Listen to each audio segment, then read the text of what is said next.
RSS और BJP के कुछ बंदे घुसे हुए थे, उनको पंचायतों में घुसने नहीं दिया जाएगा। और आज टिकट जिंदाबाद था, जिंदाबाद है, जिंदाबाद। आपको पता है कैसे बीजेपी के और आरएसएस ने 4-5 पंचायती अपने घुसा रखे थे यहाँ, तो उन पंचायतियों को डिमोरलाइज करते हुए उनको आउट कर दिया। उसके बाद पंचायत सही तरीके थे और सलीके से चली है, और इसी सलीके से चलने के हाँ ये एक अलग बात है। आज पंचायत में बहुत अच्छे फैसले की हम उम्मीद कर रहे थे कि कड़ा फैसला होगा और बेटियों को न्याय मिलेगा, लेकिन मान्य के फैसला कुछ थोड़ा सा हल्का है। लेकिन इस हल्के फैसले में सरकार को बहुत ज़्यादा मौका दिया गया है। 9 तारीख तक का टाइम दे दिया सरकार को। सरकार के पास एक मौका है, सुनहरी मौका है, सोने पे सुहागा है। 9 तारीख तक एक बलात्कारी को या हवस के शिकारी को जल्दी से जल्दी गिरफ्तार किया जाए, कोर्ट में पेश किया जाए और जेल में डाला जाए, उसके ऊपर मुकदमा चलाया जाए। उसके ऊपर अगर आरोप साबित होते हैं तो जेल में या फांसी में चला जाएगा, आरोप साबित नहीं होते तो छूट जाएगा। वो कोर्ट का जज की मर्जी है, जज जो फैसला लेगा। लेकिन जज से पहले खुद जज बनना या खुद वकील बनना बेहद शर्मनाक है इस हिंदुस्तान की सरकार के लिए, और बेहद शर्मनाक है इस प्रधानमंत्री और गृह मंत्री के लिए, जो एक जिसके ऊपर गंभीर जघन्य अपराध का मतलब नाम आया आरोपित है, उसके ऊपर ये सिर पे हाथ रखे हुए हैं। ये बेहद दुखद है। हम नौगामा खाप का प्रधान डॉक्टर दलबीर सिंह यही कहना चाहूँगा, और पंचायत को खराब करने की कोशिश की लोगों ने, लेकिन वो लोग हमने छटनी कर दी है। आज पूरा हरियाणा की नज़र में वो आइडेंटिफाई हो गए हैं, उनको आगे से पंचायतों में नहीं घुसने देंगे। उनमें से कुछ लोग ये भी सुने हमने षड्यंत्र की बुआरी है, और ये मैं सचेत कर दूं इस हिंदुस्तान की सरकार को, अगर षड्यंत्र के तहत ब्रजभूषण को गिरफ्तार किया तो और भी बड़ी पंचायतें होंगी, बड़े बड़े फैसले लिए जाएंगे। मेरा कहने का मतलब है, साफ तौर पर ये कह रहे हैं कि कुछ लोग ऐसे हैं जारी से बोल रहे हैं, जिम्मेदारी से सूत्रों से पता चला ऐसा हो सकता है।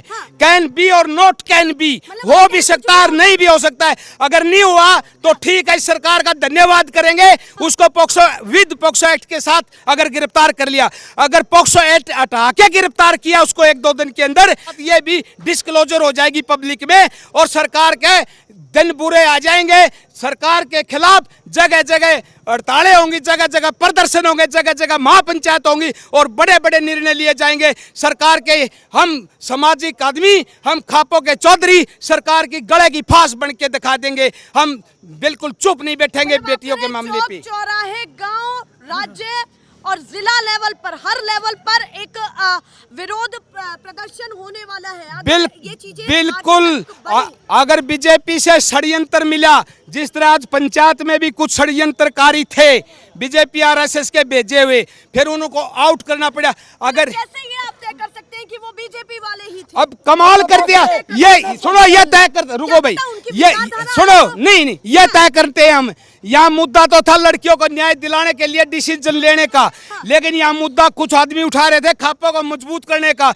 इस दुख की घड़ी में, इस पीड़ा की घड़ी में, इस दुखद पूरे हिंदुस्तान की घटना में खापों को मजबूत करने का समय नहीं है। आज डिसीजन मेकिंग का समय है, ना कि और मुद्दे उठाने का। एक ही सीधा स्पष्ट मुद्दा है, इस देश की बेटियों को न्याय दिलाना। देखिए, इस बीच में एक बहुत बड़ी बात उन्होंने कही है कि अगर कुछ भी होता है तो उसके जिम्मेदार वो होंगे। अगर महिला पहलवानों के साथ कुछ भी होता है, ये कहाँ आपको ये असुरक्षित सारी चीजें लग रही हैं कि कुछ भी उनके साथ हो सकता है? देखिए, तो कहीं ना कहीं आप पूरे चीजों पर सवाल उठा रहे हैं, पूरे सिस्टम पर।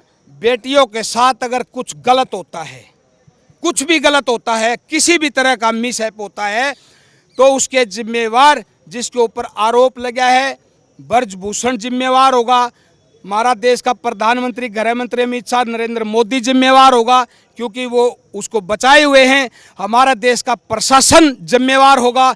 इस देश की स्पाइनल रीढ़ की हड्डी जो बीजेपी के पीछे खड़ी है आरएसएस जिम्मेवार होगी, और बीजेपी खुद जिम्मेवार होगी। अगर कुछ भी घटना घटती है इन खिलाड़ियों के साथ, ये खिलाड़ी अब हरियाणा की बेटियां नहीं हैं, ये खिलाड़ी किसान की बेटियां नहीं हैं, ये खिलाड़ियां जो बैठी हैं बेटियां, ये राष्ट्र की बेटियां हैं, इस हिंदुस्तान की बेटियां हैं, इस किसान की, इस मजदूर की, इस छोटे बड़े व्यापारी की, छोटे से लेके बड़े 90 साल के बुजुर्ग, 100 साल के बुजुर्ग तक की, हर महिला की ये बहन बेटियां अब देश की संपत्ति, धरोहर, बहुमूल्य धरोहर हैं। ये अंतर्राष्ट्रीय खिलाड़ी ही नहीं, ये जो मेडल खून पसीना निकाल के जो मेडल आता है अपना घर चाट के, उस मेडल को इस हिंदुस्तान की शान और सम्मान के लिए लाने वाली बेटियां हैं। एक बात पूछती हूँ मैं आपसे, साफ तौर पर ये बात पूछती हूँ कि ये भी बातें निकली हैं और ऐसी तस्वीरें निकली हैं कि राकेश टिकैत के मुर्दाबाद के भी नारे लगे हैं। राकेश वीडियोस वायरल मैं बताता हूँ होने वाली है, ये तस्वीरें यही अभी थोड़ी देर पहले वही बताऊंगा मैं, एक मिनट सुनो। आरएसएस और बीजेपी के कुछ बंदे घुसे हुए थे, उन्होंने ही राकेश टिकैत के नारे लगाए थे मुर्दाबाद के। उनके कहने से राकेश टिकैत मुर्दाबाद नहीं हो जाता। राकेश टिकैत जिंदाबाद था, जिंदाबाद है, जिंदाबाद रहेगा। और राकेश टिकैत नहीं, राकेश टिकैत के पिताजी महेंद्र सिंह टिकैत भी जिंदाबाद थे, जिंदाबाद रहे थे, और उनका परिवार भी जिंदाबाद है। उनके ऊपर लांछन लगाना किसी भी तरह का बिल्कुल घटिया और निंदनीय विचार होगा, क्योंकि उन्होंने देश की किसान कौम के लिए दिन रात मेहनत और परिश्रम करके दिखाया है। कि जब अंदर बंद कमरे में 2.5 घंटे मीटिंग चल रही थी, वहां भी अनबन हुई है। जैसे आपके सूत्र हैं ना, ऐसे हमारे भी सूत्र हैं कि अनबन कुछ हुई है अंदर, वो बताइए। देखिए, मैं पहले ही बता रहा, सुनो, मैं पहले ही बता रहा हूँ। जब हमें पता चला इस मीटिंग में कुछ शरारती तत्व घुसे हुए हैं सरकार की तरफ से, मतलब वो पंचायत का भी हिस्सा थे, पंचायत का हिस्सा जो जबरदस्ती बने हुए थे, घुसे हुए थे, लेकिन वो धीरे धीरे जैसे पंचायत चली कंटिन्यू, कुछ ही देर में वो सभी शरारती तत्व, बैड एलिमेंट धीरे धीरे आइडेंटिफाई होते गए और पंचायत से हम उन्हें बाहर निकालते गए। और सारा हरियाणा की नज़र में ये पता चल गया आज कौन कौन बैड एलिमेंट थे, कौन कौन सरकार की बर्फी खाने वाले थे, कौन कौन सरकार के लड्डू खाने वाले थे, और कौन कौन सरकार के फेवर में बात कर रहे थे, और कौन कौन थे जो इस आंदोलन को और इस पंचायत को डिक्लाइन करना चाहते थे। वो सब आइडेंटिफाई कर लिए गए हैं। आगे उनको पंचायतों में घुसने नहीं दिया जाएगा, और आज भी उनको बाहर का रास्ता दिखा दिया गया था। इस तरह की कोई बात नहीं, अच्छी पंचायत हुई है। हाँ, जो फैसला अच्छा, ज़्यादा अच्छा ना हो के थोड़ा सा हल्का है, इसमें सरकार को मौका दिया गया है। फिर भी सरकार के पास एक सोने जैसी चीज मिल गई है, 9 दिन में चाहे तो उस बलात्कारी को जिस लाखों के पीछे कर सकती है। चलिए, मैं आपके पास लौट करके आती हूँ, पर महिला भी यहाँ पर है, उनसे भी बातचीत करती हूँ। आप इधर आइए, आप क्या कहना चाहती है? सुबह से आप यहाँ पर मौजूद हैं और व्यवस्था बिगड़ी हुई भी देखी है, फैसला भी सुना है, पंचायत कितने घंटे चली है वो भी देखी है, सारी तस्वीरों को कैसे देखती है, जल्दी से बताएं। नहीं, देखती तो ऐसे हूँ कि अब ये फैसला बहुत जल्दी आर पार का हो जाना चाहिए था, पर जो हमारे खाप चौधरी हैं, जो सर्वजातीय खाप है, उन्होंने जो फैसला किया है, हम उस पर फूल चढ़ाने का काम करेंगे, क्योंकि जितनी हमारी उम्र है इतना उनका एक्सपीरियंस है। यदि हम ये कहें कि जल्दबाजी किसी चीज़ में की जाए, तो हमने जाट आंदोलन में की थी, उसका खामियाजा हम आज तक भुगत रहे हैं। जोड़ों के अंदर हमारे बच्चे हैं और आज तक हम कोर्ट तहसील में घुसे हुए हैं। हम नहीं चाहते कि दोबारा से कोई हमारी जो कौम है, हमारा जो देश है, वो दोबारा से उसी एक मजबूती के साथ बहुत बड़ा कदम आगे उठे हैं। जब इसके बाद ये सारे मौके आप मानती हैं कि जो दिए जा रहे हैं, पता है क्या, लंबा टाइम यदि हमने आंदोलन लड़ना है तो उसके लिए रणनीति बनानी होगी। आप लोगों को ये पता है कि फसलों के लिए हमने एक रणनीति बनाई तो हम 13 महीने लड़ पाए।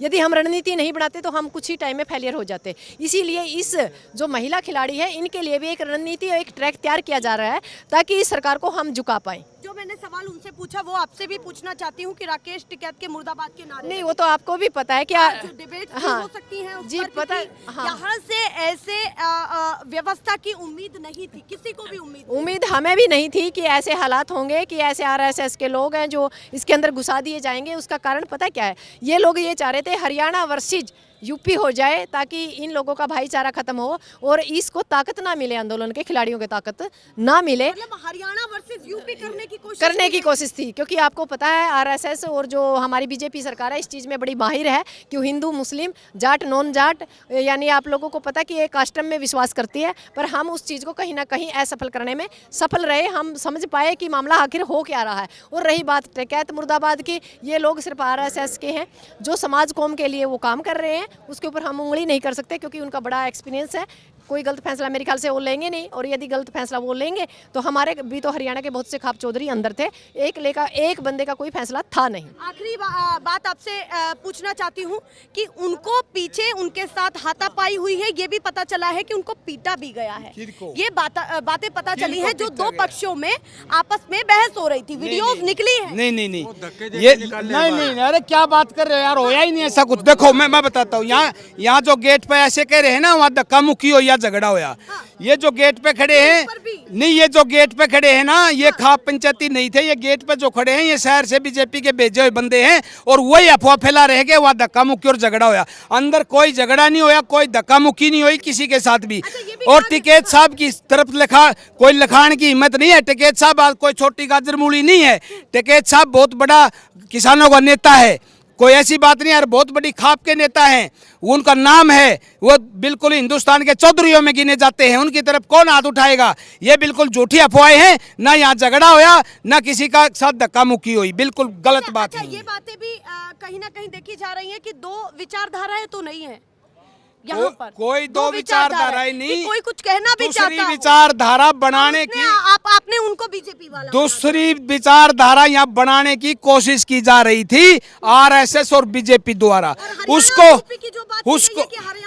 अरे कमाल कर दिया मैडम, कमाल कर दिया बेटी, मैडम तो क्या कहूँ, छोटी है बेटी है तू, कमाल कर दिया तने यह बात पूछने की। यूपी और हरियाणा में क्या फर्क है, राजस्थान पंजाब में क्या फर्क है, पूरा हिंदुस्तान एक माला में पिरो रहा है, इंटीग्रेटेड ऑफ इंडिया।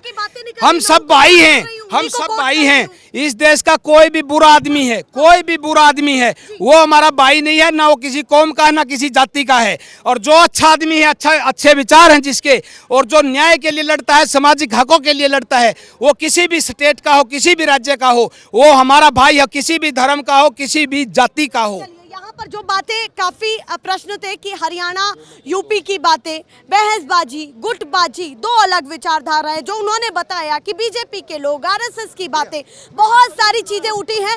पर आज फैसला जो राकेश टिकैत ने सुनाया है, उस पर आगे की बातें चलने वाली हैं। नहीं पता कि इस आज की पंचायत को कैसे लिया जाए, पर जो यहाँ पर मुर्दाबाद के नारे लगे हैं, वो तस्वीरें इस समय वायरल हो रही हैं। कैसे आप देखते हैं, उन तमाम तस्वीरों को जरूर बताएं। फिलहाल के लिए नमस्कार।